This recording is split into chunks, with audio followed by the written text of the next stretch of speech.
What's good, Wagering World? It's your boy Five Star in Vegas, broadcasted live as always from beautiful Summerlin, Nevada. In here with my co-host, my guy, the only Sacramento Kings fan that I know. What's good, Spreader Stay? How are you this morning? I'm doing great, and I'm really excited for today's show. So let's get right to it. Oh yeah, man, we got a special guest in. Uh, he's a regular. We're on this channel every day. We got Curtis SCOON coming in from SCOON TV. He's our. We're blessed enough to have him as our go-to guy on all boxing, and we got a big fight coming up this weekend between Rolly Romero and Tank Davis. What's good? How you doing today, SCOON? Hey, Spread, what's up, Dre? How y'all doing, man? I'm doing well. Looking forward to the fight tomorrow. Yeah. Okay, awesome. Let's get right to it, man. I'm hearing a lot of different opinions about this fight. I'm hearing that this, I don't keep up with fight as much, but I've tuned in since we were going to speak about it. So they say this Rolly Romero guy's quite a big mouth.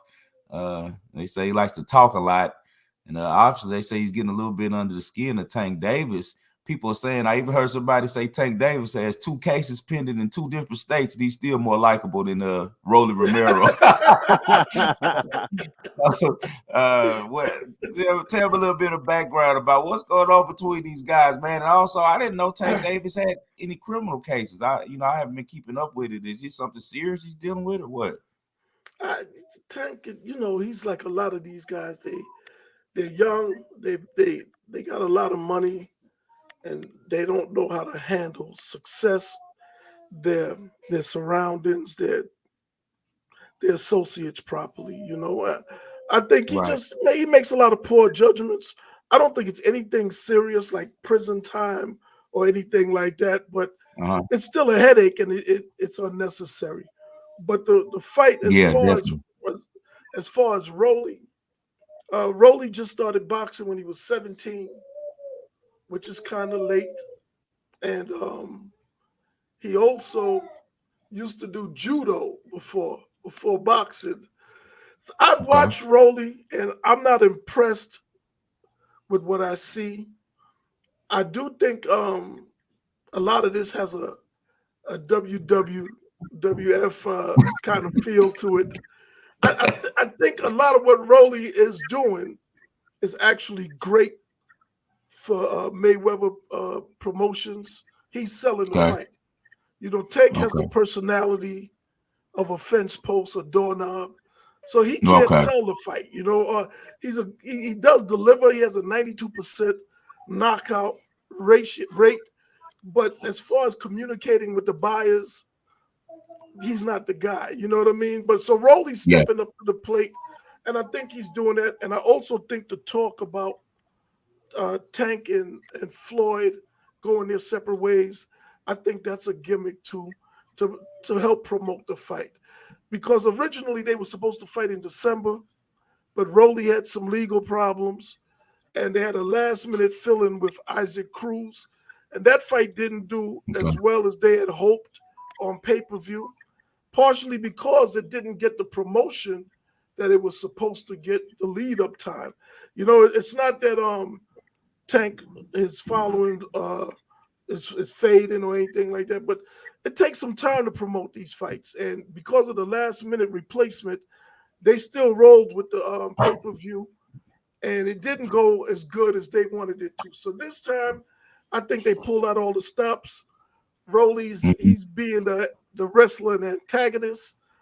They got the soap opera going between Floyd and Tank. They're doing everything to sell the fight. I believe Floyd and Tank are going to stay together making money after this fight. I think Rolly's probably, I don't know if he's going to get knocked out, but I think that his coach is going to step in and stop the fight. It will be a TKO, I think, by round 6. Okay. Let me Spread. jump in and ask some questions here. So, Yeah. and we might end up agreeing on this here, but I'm looking at the odds. Gervonta Davis is minus 800. And like Five Star, did a little bit of prep. Couldn't find a lot of boxing, people insiders, people that follow the sport day in and day out, that really give Romero a chance. Are they shooting themselves in the foot by putting themselves on putting this on pay-per-view? Because other than like a really hardcore boxing fan, it seems hard, you know, with inflation. You know, I mean, it costs $100 to fill up my gas tank now, to Wow. justify $75 for a fight where it seems like I got a pretty good idea of the outcome, right? And I'm not even a heavy boxing fan. What do you think about this fight being on pay-per-view? And am I underlooking Romero, do you believe? I hate to say this, right? Because I'm a big supporter of PBC, and not just PBC. I support boxing, period. Because I just watched Canelo and Bivol, and it was on the Zone pay-per-view, and I'm a subscriber there. I try to support boxing, period. But I would like to see PBC do well.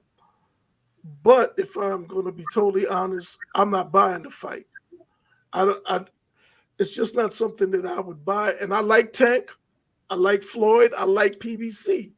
But to your point, spread $75 for this fight. I don't know, and I think that's why they're going over the top with the soap opera with Floyd and Tank. They're going at each other back and forth. Which, as of 2 days ago, Tank started singing a different tune, praising his team and mentioning Mayweather Promotions and all of that. And Rolly, I think at the end of the day, Rolly's a lot of people are laughing at him, clowning him, and all that. What I see in Rolly is a really great team player and employee. I think he's doing what he has to do to make his boss some money, even if it's coming at his own expense. And as a boss, you can only like somebody like that. I hope that they don't forget what he did. You understand what I'm saying? Because he's gone above and beyond to make people not like him and want to see him get his mouth shut tomorrow night. And I don't think Rolly knows he's not going to knock Tank out in the first round. He's saying all of these things like, look, I'm not a believer, but at the same token, I'm admiring his loyalty and commitment, man. He has a lot of belief in himself. He has a lot of belief in himself too. Yeah, he believes in himself. From what I saw in the interviews, seemed like he really believed that he's gonna do it. He's pumped his own stuff up. Some people can tell lies to themselves, man, and make themselves believe it. I think he got a safe exit for all of this, so he don't get hurt too bad. And that's why I predict that his coach is going to stop it. They're not going to let him take too much punishment. And see, with that alone, that might be the reason people buy. Excuse me, I didn't mean to cut you off, but that might be the reason people buy it is because of that. Some people want to see a blood fest, and they're going to go toe to toe. From what I'm reading about everything, it seems like it's going to be a slugfest. It doesn't seem like it's going to be, even though Tank can be a technical fighter, seems like he's going up for the knockout on this guy. Like you said, he averages a lot of knockouts anyway. It seems like he's going to. Yeah, they say he's gonna put him on his back. And Romero, from what I'm reading, they say he's slow. They say he's predictable, and they say people can dress it up all they want. A couple of guys try to call it unorthodox, but he's just a lousy fighter. That's what some people that I trust were telling me. So he said a lot of stuff about Gervonta Davis too that I want to ask you about. He said that he hadn't shown what he showed at 135 that he did at 130, and he also said that he's has some defensive lapses where he allows people to get some good shots on him, and he can take advantage of that and hit him with a one-hitter quitter. What you think about that? Does Gervonta have defensive lapses? Man, Gervonta, he's a boxer puncher. To me, that means that he's going to get in there and mix it up because he believes in his punch so much that he'll risk taking a hit or two to land one because he's going to end the fight, man. You know what I mean? Like, he's heavy-handed. He's super heavy-handed, and he got a respectable chin. As far as like defensive lapses, all fighters as they progress in their career, they start fighting tougher and tougher competition. So it could be interpreted two ways. Is it a defensive lap or is the competition just getting better? You know what I mean? And I think in Tank's case, that might be it because when he fought Leo Santa Cruz, he did get touched quite a bit. But Leo Santa Cruz is a bad boy, man. You know what I mean? Like, he's going to touch you, man. So and we saw how that fight ended. I mean, Leo got put to sleep out of nowhere with an uppercut. But here's the thing to it, Rolly, right? I've watched Rolly fight and hit the mitts. Does he hit hard? Yeah. Everybody hits hard if they get to sit and throw the punch. But in the flow of the fight, you got to hit hard in the motion, in the movement, and Tank does that. Rolly, the minute he tries to sit, he throws a lot of uppercuts and hooks. Tank is a southpaw, and I see Tank scoring big with a right hook, right to his chin, man. You know, I just see that when he's loading up for that uppercut and he drops his hand, I see that right. Tank is faster than him. Does Rolly hit harder? Maybe, maybe not, because when you got to plant your feet and load up like that, do you really get a chance to do all of that in the thick of the action? You know, you got to be able to hurt somebody while you exchanging blows, and I don't see Rolly doing that at all. And again, in his jab, he has a very lazy jab. That's what's going on. Look, his jab goes out and it comes back down to his hip every time. He doesn't even double or triple the jab. He throws it one at a time, and it comes back to his hip. So as a fighter, I see a lot of things in him that just spell trouble, fighting somebody with a 92% knockout rate. Yeah. Unless you're like Mike Tyson or Frazier, Joe Frazier, you shouldn't be throwing any uppercuts out there when you fight. You gotta have quickness to throw that uppercut, man. Most people uppercut is looping, which opens yourself wide open for a knockout. Again, man, and even his trainer, his coach, I forgot his name. He doesn't even look like he knows what he's doing to me, because all I see is him and Rolly with the mitts. And the mitt work is never impressive. And it's almost hard not to look impressive on the mitts, because it's almost like choreography. You know what I'm saying? So I'm just like, that's why I wouldn't buy the fight. And I love the sport. I want to see them win, but they can't get my $75. Nah. I'll wait, because the highlights will be on YouTube within an hour or two after the goddamn fight, man, for sure. Yeah, for sure. It'll be on Twitter within minutes of it happening. It'll be with a stream link.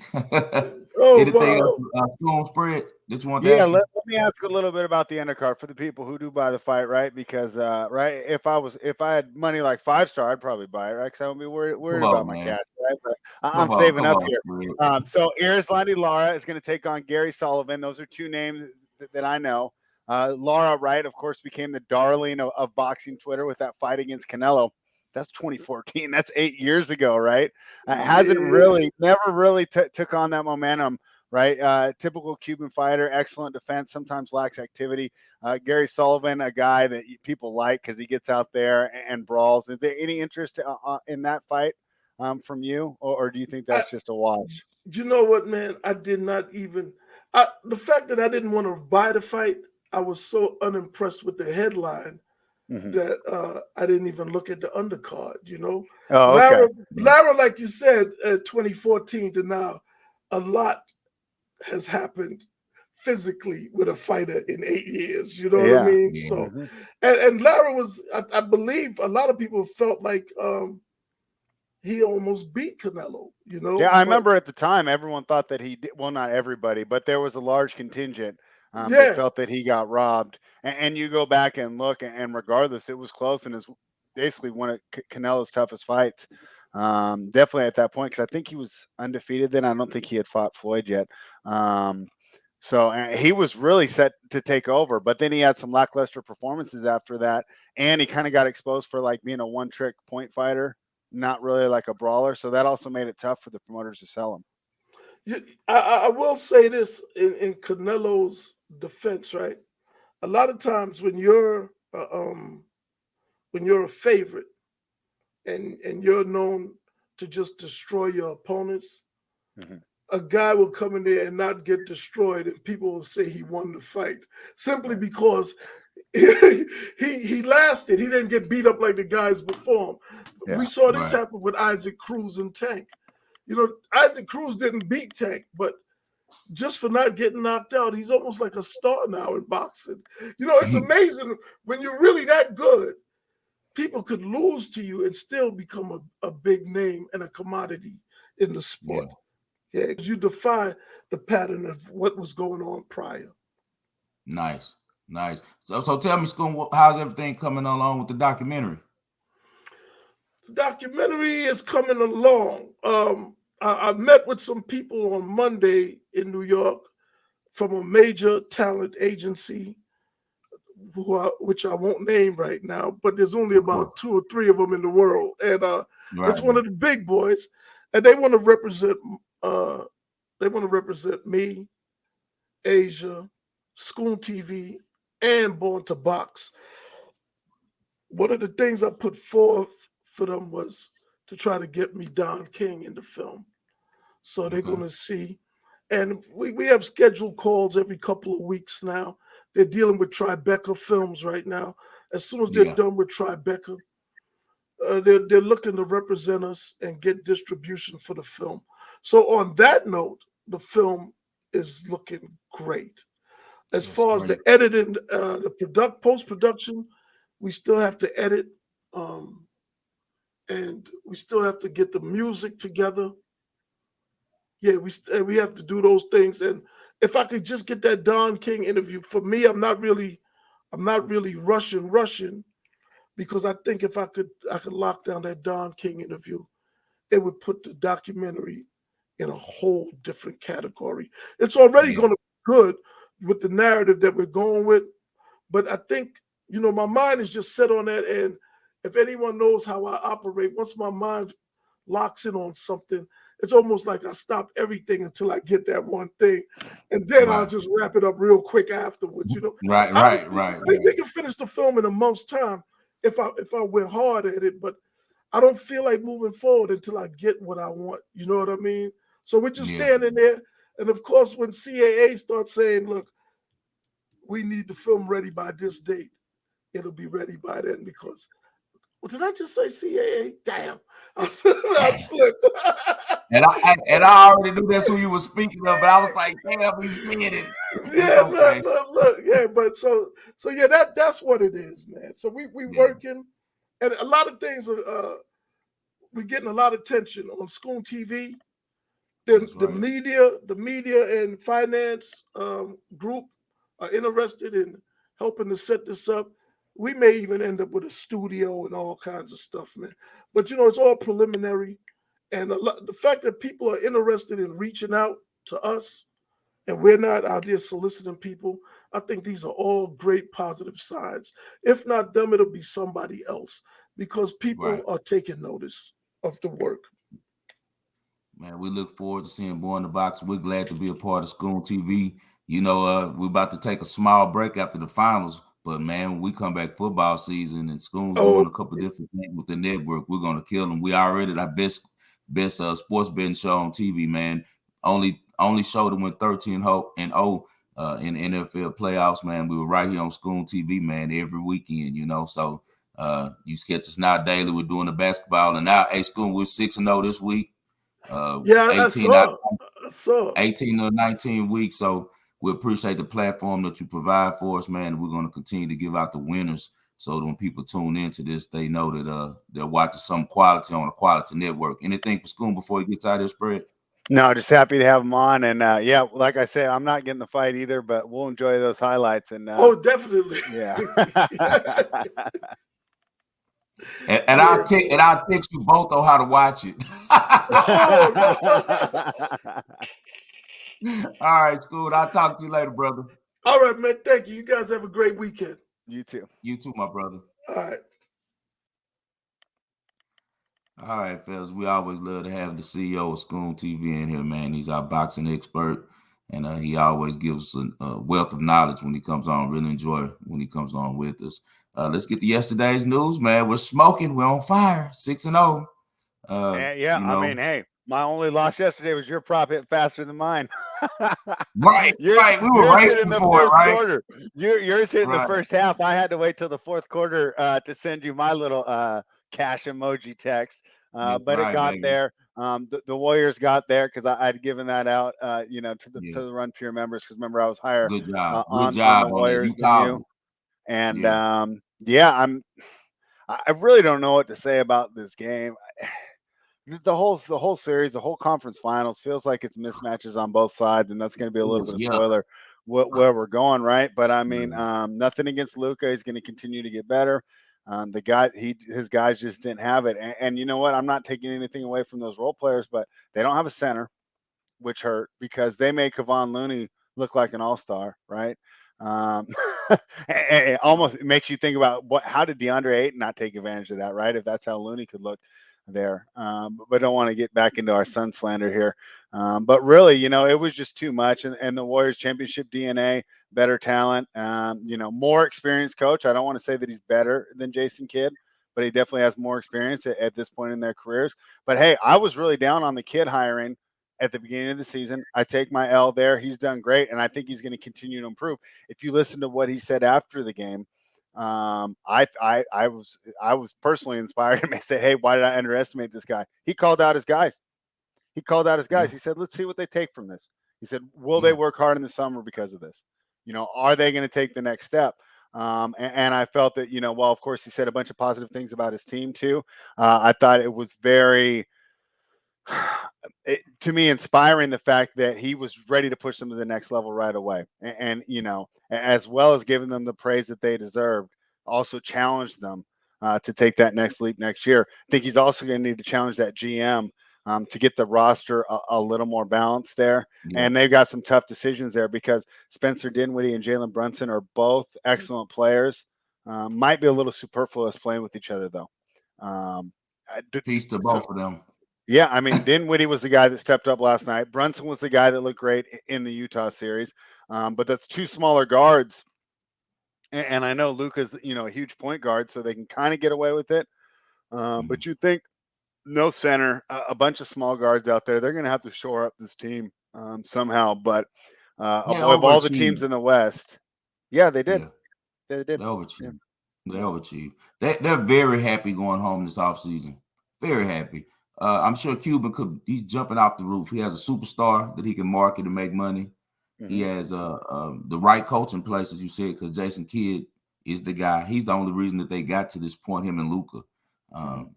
The others he put them in positions where they could do what they do best, and then allowed them to excel.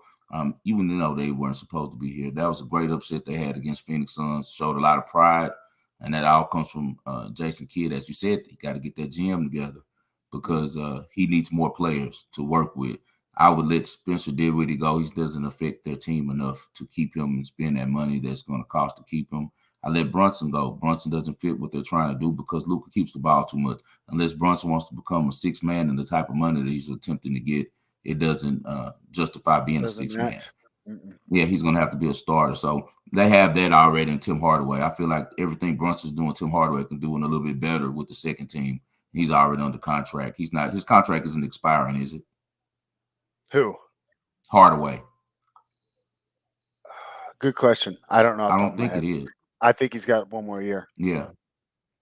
If he has one more year, he'll be a great replacement. If he And coming doesn't, they off can an still injury, he resign. wouldn't get a lot on the open Exactly. market anyways. I think he'll Exactly. come So if back. they re-sign him off the injury, he's still going to be a better deal for them than Brunson. And then you add pieces. I'm hearing a lot about DeAndre Ayton coming there. As you know, DeAndre Ayton is a Arizona kid. He went to school there, went to college there. Now he got drafted there. I'm sure he's ready to go see something else in the world. It's time for a change. So Dallas is a great place to start for him. Even Houston, my Rockets, I would love for us to get him, but I don't know if we're going to put him. He'd be great with those guys that we have. I think he would play wonderful with Sengun, but we'll see. I think that he's going to either go to the Mavericks, and I'm hearing a lot about the Magic for some reason.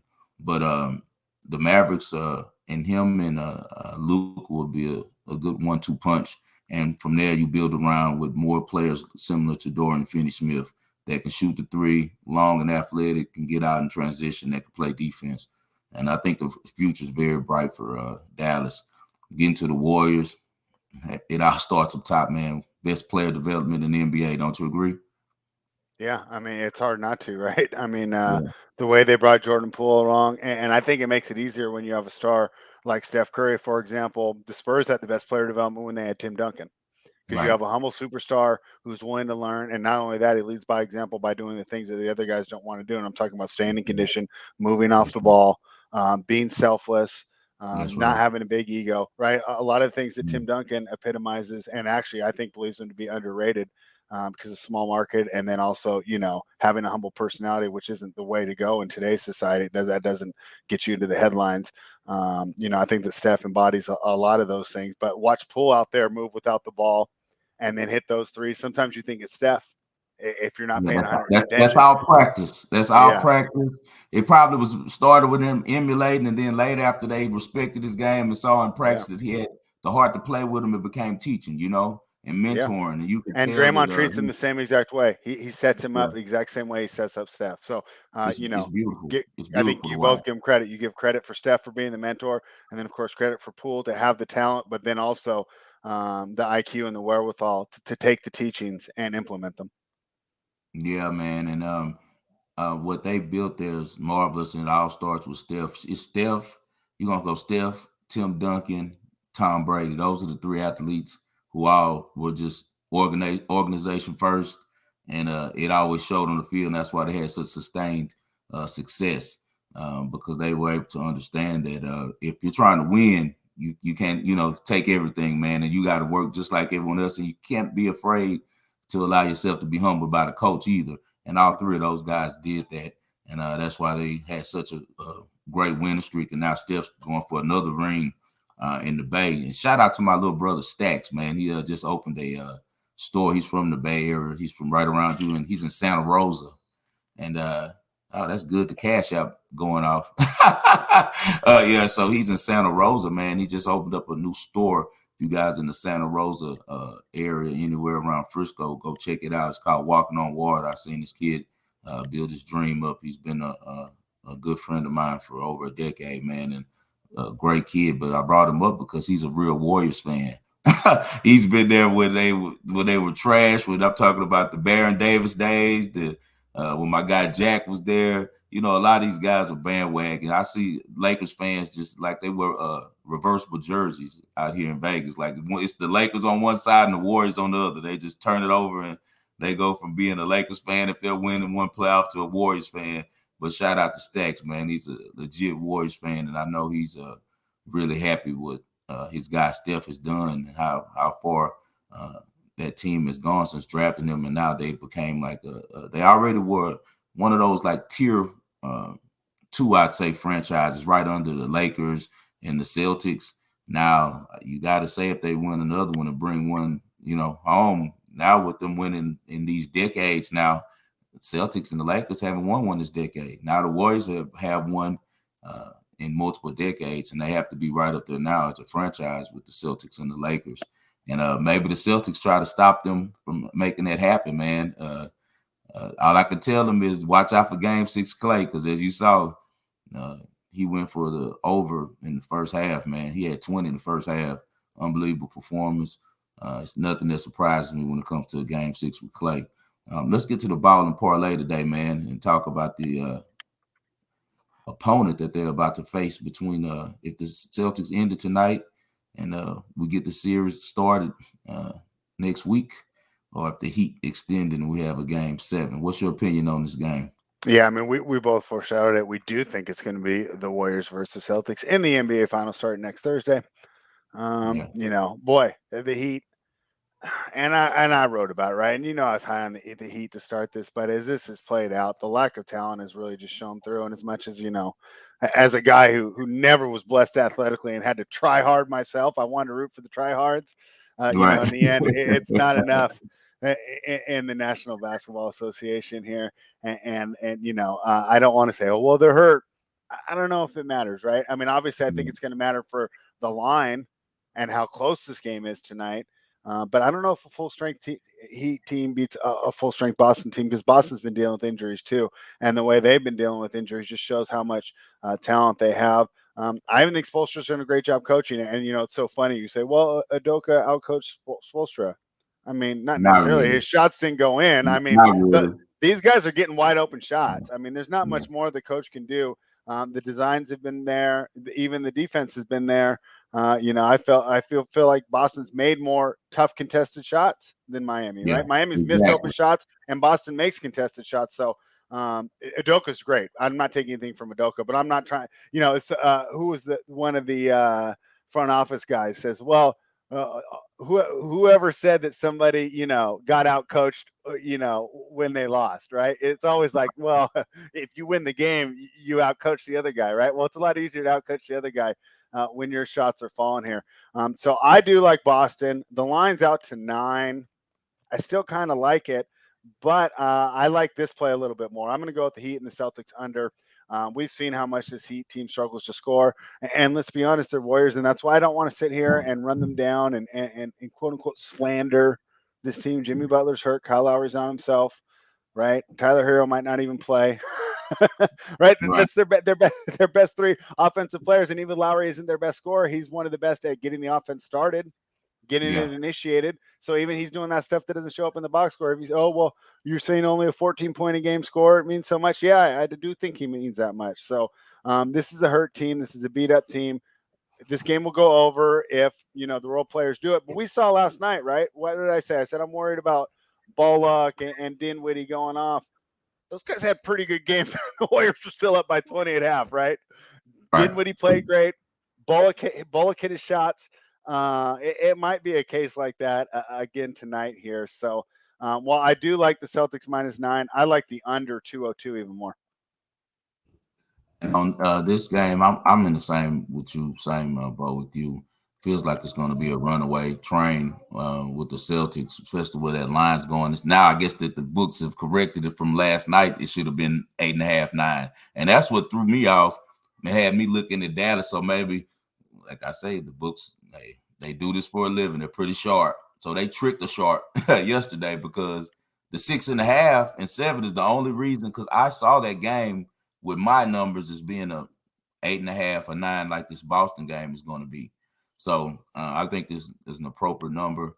I'm gonna take the easy route though on this game. We're already 6-0 for the week, so we've came through with 18 weeks out of 19 winning, going for 19 out of 20 next week. Grant Williams over 9. He's one of those guys that's a catalyst. He plays better at home. He has a lot of energy. All we need from him, I'm sure, is 3-pointers, probably 1.5, 2 3-pointers, a couple putbacks on the offensive rebound. He gets hustles, get a foul or 2, and get 4 free throws. He hit it for me last game right at the fourth quarter. He was on 7 and he hit a 3, and I got over the 1.5 and to the 10. But I think he gets there a lot easier tonight. Robert Williams minutes are going to be cut, and also what I'm seeing from the first half line being 5, 5.5. They're thinking that the Celtics are going to get on them early and going to, come out on fire and take advantage of all of the woes that the Heat are dealing with medically. So if that occurs, we know Grant Williams is going to play a lot in the second half because they won't be playing Horford or Robert Williams at all. And if it's a blowout, it favors us with Grant Williams going over 9. So I'm going to go with the prop of Grant Williams over 9, thinking that he cashes. Did you pull those USFL lines up for me, Spread? Yeah, I'll pull them up right now. Guys, I'm gonna give you a bonus real quick. We're not gonna put it up. I'm gonna just tell you about. Unfortunately, I'm dealing with this. Where is it? Oh, here it is. Yeah, we hear what you're dealing with. I got the New Jersey Generals -4.5 in Tampa Bay. New Orleans Breakers -5 and playing the Michigan Panthers. Birmingham Stallions -11.5 against our favorite coach of the Pittsburgh Maulers, and Philadelphia Stars -3.5. 4 road teams favorite 5-star. How do you look into that? Run it one more time. All Slow it down. Sorry, I'm excited. I have my energy. Yeah, you went over. I was about to show on my phone. Yeah. All right. New Jersey Generals -4.5 against the Tampa Bay Bandits. New Orleans Breakers -5 against the Michigan Panthers. That's for tomorrow. And on Sunday, Birmingham Stallions Michigan +5. You like Michigan +5? Okay. Yeah. Birmingham New Stallions. Jersey, Michigan +5. And what's the next one? Birmingham Stallions -11.5 against our favorite coach of the Pittsburgh Maulers. Oh, they get there. -11.5 is good. And then Philadelphia Stars -3.5 against your hometown Houston Gamblers. Gamblers first half. They're the only team in the USFL. You guys, this is a jewel to remember. I haven't even told you the spread. The Houston Gamblers are the only team in the USFL that has won every first half money line, even when they've been dogs. Okay. So take the Gamblers first half on that game. For some reason, Kevin Sumlin comes out with a great game plan and can't finish. You know, I guess he's the same guy he was at A&M, huh? Well, and man, sayonara to the Heat. I think when we come back Monday, they'll already be home. They've already taken Jimmy Butler's little I only want to be with you song and gave it to Discover. I was watching the commercial. I heard the little singing. I thought I was about to turn the corner, coming down my hall and get to the living room and see Jimmy Butler with his little bandana singing on the PJ. And instead, it's a Discover commercial. So Jimmy Butler, it's time to exit stage left, buddy. We'll see you next year. All right, guys. We appreciate you guys for tuning in to the Wagering World. We're here Monday through Friday on SCOON TV. You can follow my guy Spread Astaire at Spread Astaire. You can follow me at 5 Star in Vegas, spell out the 5. Subscribe to his YouTube channel, which is Spread Astaire. Subscribe to my YouTube channel, which is 5 Star in Vegas Sports Investments. And please subscribe to SCOON TV. We look forward to growing with the network and for some really, really, really great opportunities coming up in the fall. Anything for the people, Spread, before we get out of here? No, just excited. Let's see if they finish it off tonight, and excited to hopefully maybe have an undefeated week. I'm feeling pretty good about the 2 plays we gave out. Yeah, I'm feeling great too. My 4-year-old about to break up in his spot. He wants to give out a play too. Yeah, he's ready to do a kick door. I call him my 4-year-old. He's really 3, but he's 4. He acts like he's 4. I'm losing. He's making me lose my mind. I'm forgetting how old he is.